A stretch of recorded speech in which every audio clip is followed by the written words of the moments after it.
Привет, друзья! Новый день, новый влог. Я в магазине ищу себе розовую футболку. Вот такая. Gloria Jeans, между прочим. Но она какая-то колбасно-розовая. Я хочу все-таки фуксию найти себе. Вот такой цвет хочется. Ну, вроде где-то тут что-то должно быть. Потому что... Ну, смотрите, здесь все такое розово-желтое. Пастельное. Сейчас буду искать. Резиночки. Посмотрим. Что молодежь в последнее время на топы подсела. Вот у меня Ритка любит. Нашла здесь топ. Сейчас отправлю ей, может быть, куплю. Вот такой еще присмотрела. Тоже симпатично. Надо в лагерь что-то, наверное, детей отправить. Такая кофточка тоже ничего. Сейчас я скину ей. Короче, выбрала Рита вот этот топ. Вот этот. Майку. Черный не захотела. Такой. Ну все, вроде как бы выбрала я все. Пойду оплачивать. А еще у нас есть магазин такой модный. Здесь все тренды собрались, а-ля такой Инстаграм оффлайн в бутике. Купила, хочу померить вот такие вот костюмы с шортами, лен там и вискоза. Примерим, посмотрим. А так тут вот, видите, все, что модно у нас в соцсетях, все здесь. Вещь номер один – рубашка.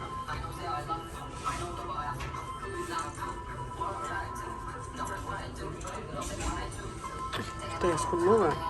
Что висит? Вообще мне нравится.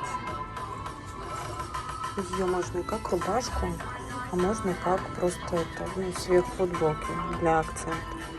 Кажется, очень классная. Я давно хотела фуксию именно так. Сейчас я подумаю. Костюм.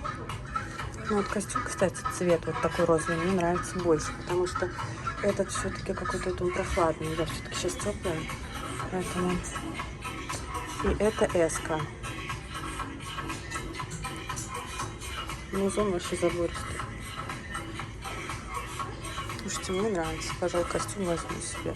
Тем более у него состав поприятней. В рубашку там входит полиэстер, а здесь состав... А, здесь тоже.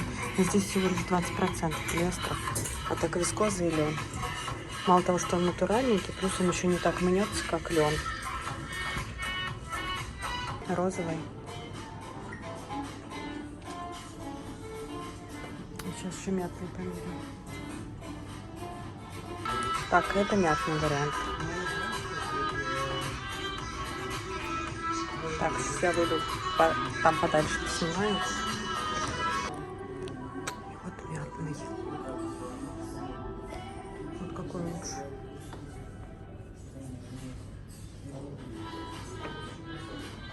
Из магазина, точнее, изначально мы были в поликлинике с утра, как обычно. Уже хожу туда как на работу.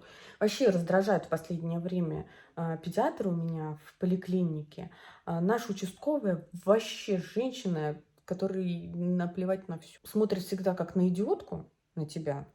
Отправили нас Риту сдавать анализы. Блин, дурацкая, да, вот эта мамашкина привычка говорить о ребенке, точнее, имею в виду ребенка, но говорить мы. Ужасно, меня прям бесит. В общем, отправили мне ребенка сдавать анализ, и один из, на витамины. И один из витаминов, вместо того, мы ожидали, точнее, с врачом, что он будет понижен, вот, а он, наоборот, повышен. И повышен, ну так, приличненько. Я, конечно же, сразу залезла в интернет, начитала всяких страшилок и побежала к педиатру, к своей. Она мне говорит: наблюдаем, наблюдаем, наблюдаем. Все, сидите, не рыпайтесь, через 1,5 месяца сдадите снова анализ и посмотрим в динамике, а пока наблюдаем. Я вот смотрю порой и думаю, интересно, какой процент женщин, которые вот скажут: окей, буду наблюдать. Развернулись и пошли сидеть и ждать. Я вот к этим женщинам не отношусь.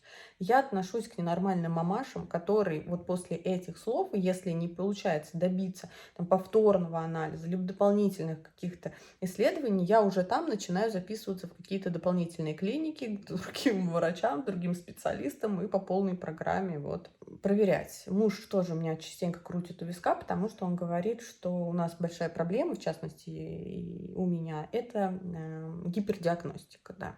У нас люди очень любят искать у себя что-то, вот, ну, как, помните, у Генри, да, когда чувак там искал болезни в справочнике медицинском, в итоге он только нашел все признаки, кроме беременности у себя. Ну, вот это примерно то же самое. Но неважно, в общем, все-таки дети, это там на себя можно немножко подзабить, а с ребенком ты начинаешь все-таки дополнительно искать какие-то варианты. Ну, в общем, я так прикинула, какие исследования дополнительно можно провести, там УЗИ, и также повторно сдала вот эти анализы, ну, уже в лабораториях платные. В итоге все в норме, и этот витамин тоже у нас абсолютно в норме. И я вот думаю, ну окей, в норме, в норме. Собрала все эти бумажки и пошла, значит, к этому, опять к своему педиатру. Ну, показать, что вот так, что это может быть.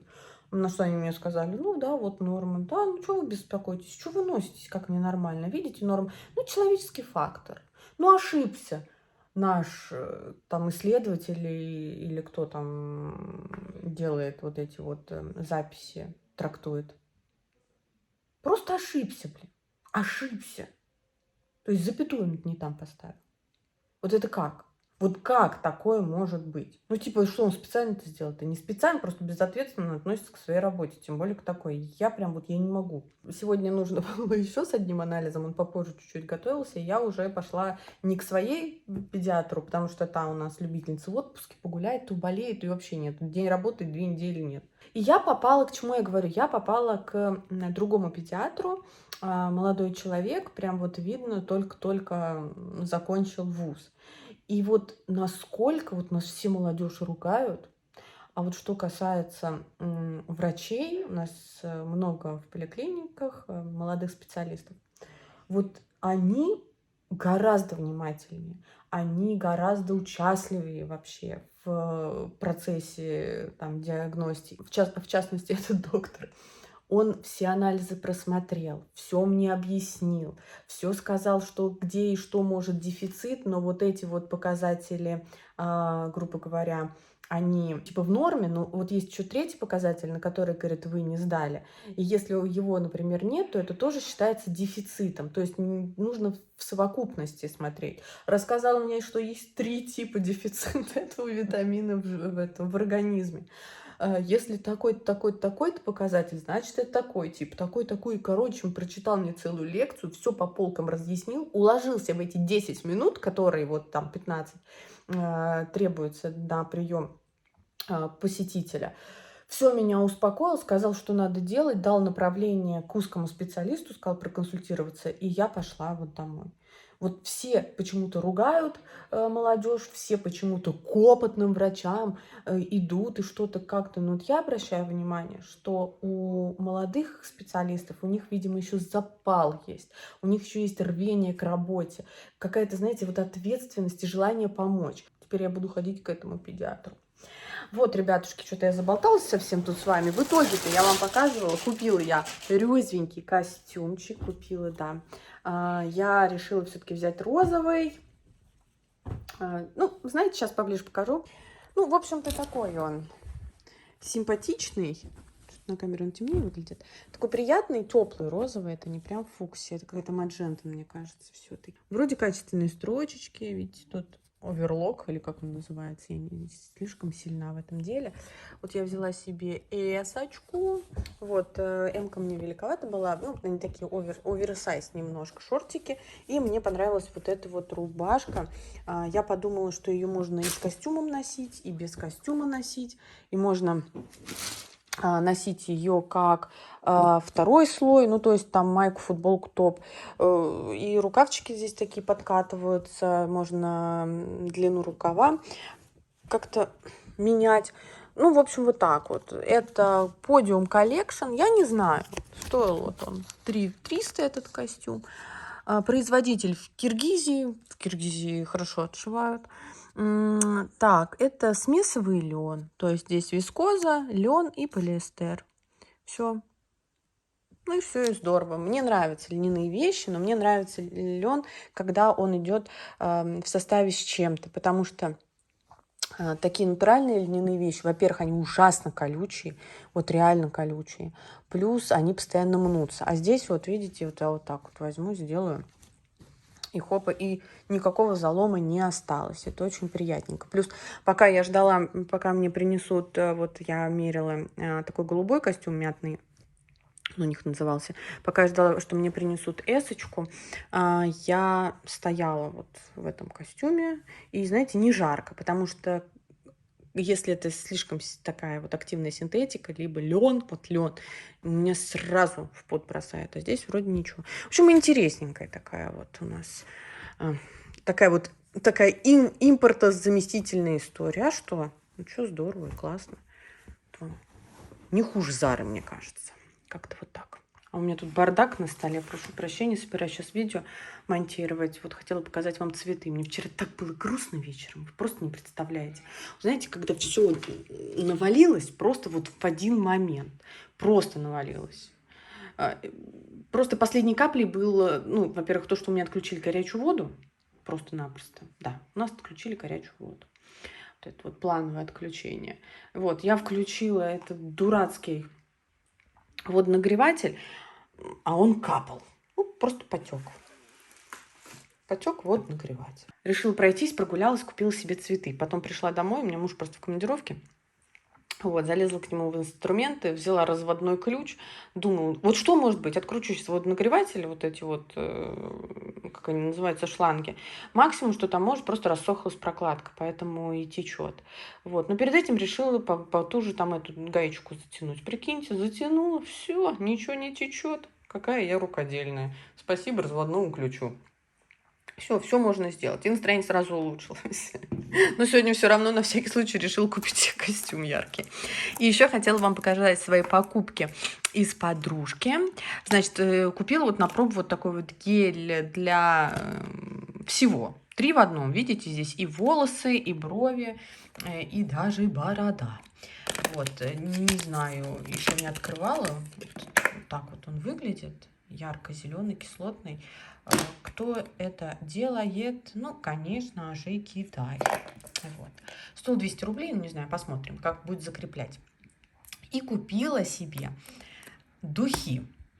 Вообще, вот эта вот линейка духов в подружке, раньше не стоили там 200 рублей вообще, сейчас, конечно, подорожали 400. Вот этот сегодня со скидкой аромат Маргарита был, поэтому взяла. Для чего я беру эти духи? Вы мне сейчас скажете, что я ненормальная женщина. На самом деле я женщина нормальная. Я просто потом походила, посчитала, посмотрела и поняла, что так гораздо выгоднее. Вот эти вот ароматики разные, они такие легкие, не слишком приторные, ну там разные, да, бывают. Ну, те, которые обычно я беру, такие цитрусовые, такие ненавязчивые, не концентрированные. Я их использую как освежитель воздуха для помещений, в частности, ванна там и прочая фигня. Потому что, во-первых, его нужен там один пшик, и у тебя такой свежий аромат, приятный, не химозный.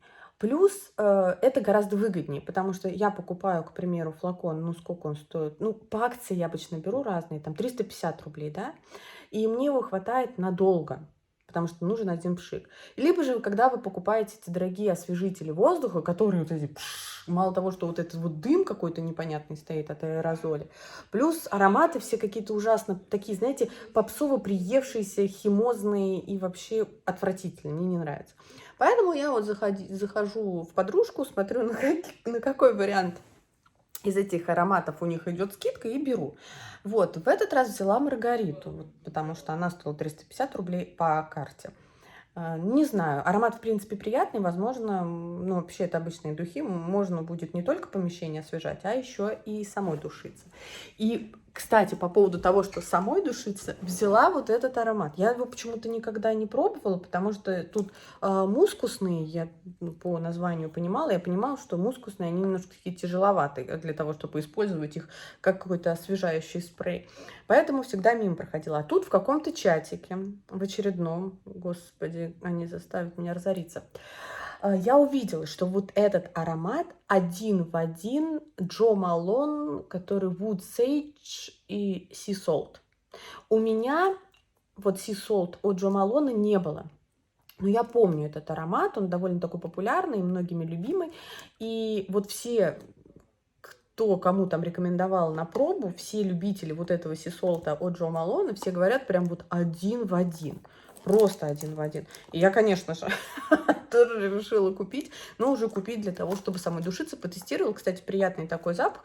Я не могу утверждать на 100%, такой же он, как Джо Малон, или же нет, потому что, повторюсь, Джо Малона у меня такого аромата нет. А вот теперь вот это Бести, кто такой? Sultry Musk.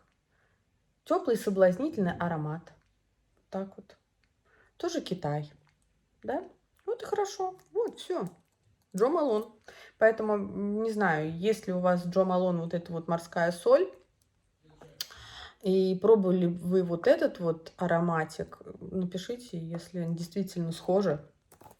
Тогда хотел сказать, зачем платить больше? А теперь скажу, зачем страдать от отсутствия Джо Малона у нас на прилавках? Купил себе, побрызгался, и все. Вот видите, они такие небольшие, но при этом очень симпатичные. Сейчас я надушусь. Но он не такой какой-то попсовско-дешманский. То есть абсолютно нормальный аромат. Не знаю, брат-близнец или нет, но буду его носить, потому что мне нравится запах. Вообще люблю мускусные, но это прям не такой убийственно тяжелый, пудрово-мускусный, насыщенный. Лайтовый на лето вообще шикарно. Вот. Так вот. Да. А вот маргариту потом попозже попробую. Маргарите своей дам, посмотрю. Вот как и что. Все. Вот так. Народ, привет.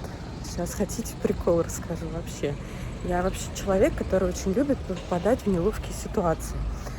Сейчас выхожу из дома, взяла с собой мусор, чтобы выбросить. Слышу, приезжает лифт, открывается, а там стоит мужчина с двумя такими же пакетиками набитыми. И я ему говорю, ой, а можно я тоже со своим пакетиком? Он такой, да, конечно. И я еду в этом лифте, и мы с ним разговариваем именно про пакетики. Ну, я ему говорю, ой, вот этот мусор каждый день приходится выбрасывать, тра-та-та. Вот, открывается лифт на этажом ниже, заходит женщина. А мы стоим такие уже раскоряченные со своими пакетиками. И она такая говорит, ой, а можно я тоже аккуратненько встану? Я говорю, да, конечно, если вам наши мусорные пакеты не доставят каких-то неудобств. Эта тетка заходит, мы все дружно выходим из подъезда. Я иду, выбрасываю свой мусор, а мужчина идет со своими пакетиками, кладет их в багажник. Короче, у мужчины там не мусор. Но, не знаю, обиделся он или нет, но его пакетики выглядели как мусор. Так неловко, так неудобно. Максимально смешной и нелепый день. Он только начался, а я уже второй раз попадаю в какую-то абсолютно кринжовую, как бы сказала сейчас молодежь, историю. Сейчас надо мной ржал весь вагон в метро. Со мной случилась такая максимально неудобная и неловкая ситуация, которую я боялась с детства ровно так же, как и остаться на кассе в очереди, когда мама говорит, я еще не все взяла. И ты там стоишь на этой кассе, дергаешься, что твоя очередь вот-вот подойдет. Короче, я сейчас залезла в вагон метро, жду своей остановки, стою, прям вот около дверей встала. Представляете, поезд приезжает на мою станцию, и именно мои двери не открываются. И я начала метаться из стороны в сторону. Сначала я не могла прикинуть, в какую сторону мне быстрее будет добежать, влево или вправо. В общем, улыбнула сегодня всех остальных пассажиров, не успела. Друзья, я чешу банк. Нужно оплатить, ну, в общем, до конца оплату произвести за путевки в лагерь. Решила сейчас сделать, чтобы уже дети сидели, не дергались, а то у них вечные вопросы. Ты оплатила, ты оплатила? Все боятся, что я скажу, что никто никуда не поедет. Сегодня я надела новые туфли, свои балетки. И если бы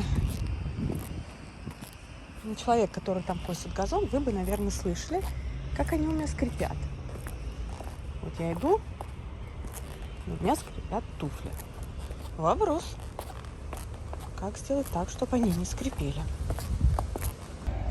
Обула их сегодня первый раз и решила не на слишком далекое расстояние пойти для того, чтобы посмотреть, как моя нога будет себя чувствовать. Но уже мне тяжеловато идти, конечно, их надо разнашивать. Не люблю новую обувь только потому что, ну, кроме кроссовок, потому что ее нужно обязательно разнашивать. Никогда нормально она у меня, как влетая на ноге, с первого раза не приживается. Вот. Сейчас оплачу путевочки, зайду, куплю ягодок. И сегодня у нас такая офигенская погода. То есть прям жаришка. И мы едем на дачу. Там нагрелся бассейн. Короче, предвкушение выходных. А еще меня вот такие люди удивляют. Вот там подземный переход, а вот там светофор. Нам нужно переходить прямо посередине. Господи, бессмертные люди. Так, у нас уже ярмарки открываются выходного дня. Тут еще была лапочка с клубничкой. Сейчас посмотрим. Или там мне клубнику придется купить. Клубники хочу. Ну, палатки нет, значит, куплю там. А еще мне надо купить лампочку сегодня. Прикиньте, я уже и забыла, что лампочки умеют перегорать. Тут внезапно перегорела лампа, а она еще икеевская. Оставлю ее как память. Возможно, позже продам на Авито за $1 000 000. Вот. Надо найти эти лампочки. Где они продаются, ума не приложу. Давно это было. Друзья мои, я вернулась из магазина. Результатом моего похода туда, помимо 2 мозолей от новых туфель, которые образовались у меня на ногах, я не проходила в них и 15 минут, все, мои ноги кровоточат.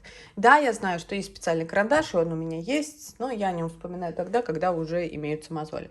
В общем, что я приобрела в магазине, собственно говоря, только то, зачем ходила. Взяла 2 вот такие лампочки. Одна 50 ватт, другая 60 ватт. Та, которая была у меня, она была, наверное, 40 ватт. Ну, по крайней мере, 4,4. А это 6,5, это 7,5. Ну, других не было, поэтому вот такие. Также зашла во Вкусвилл, взяла приправу для куриной грудки, это на дачу. Также взяла разнообразные вот такие булочки, всякие разные. Чеснок свежий, вчера ела.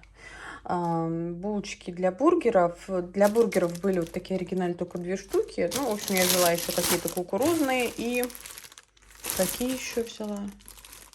Вот какие-то такие полезные мультизлаковые. Также взяла во Вкусвилле такой чайный гриб. Мне он, кстати, нравится, я его покупала. Он со стевией, и он, как освежающий напиток, очень вкусненький. Я бы всем рекомендовала попробовать. Я небольшая поклонница чайного гриба, вот именно гриба, который в банке. Вот, честно, не очень люблю. Я его так не люблю, что даже однажды попыталась вырастить, а он у меня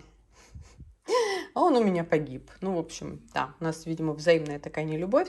А это немножечко камбуча, модное слово, немножечко повкуснее, поприятнее, и она не такая приторно-сладкая. И я хочу попробовать заправить ей квас. Я вообще большая поклонница квас, господи. Хочу попробовать заправить ей окрошку, потому что я, вот квас у меня в голове, я очень люблю квас, но в связи с тем, что в нем очень много сахара, вот, там или дрожжей, или вот этого всего, я его стараюсь, конечно, не пить. Самой квас я, кстати, никогда не пробовала делать. Интересно, сложно это или нет. Ну, в общем, у меня даже чайный гриб не получилось вырастить. Боюсь, с квасом. Ну, надо, кстати, попробовать. Но неважно. Короче, весь покупной квас отвратительный. Он какой-то ужасно приторно-сладкий, и он мне не нравится. Ну, а крошечку я люблю с кваском. Вот. Сейчас, конечно, я ее ем с айраном, потому что он такой легенький и по калорийности, и без сахара. Но все-таки вот ностальгия по квасу осталась, и решила попробовать, а почему бы мне окрошку не заправить чайным грибочком. И также купила вот контейнер, такой вот лоточек черешни и клубники. Не буду их распаковывать, прям так и, наверное, отвезем на дачу. На развес она у нас продается в специальных палаточках по 550 рублей килограмм. Дороговато, конечно. Май холодный и дождливый, он разорит меня, потому что в это время тоже должна быть своя клубника там и вишня, наверное. А у нас все очень плохо растет, еще ничего не вызрело, поэтому приходится покупать покупное. Тавтология, простите, пожалуйста. Вот. Вот такие у меня небольшие покупки. Все. На этом я, наверное, влог буду свой завершать. Буду собираться на дачу. Следующий, наверное, будет влог у меня с дачи. Давно его не было. Вот, вы, наверное, уже соскучились. В общем, всем пока-пока.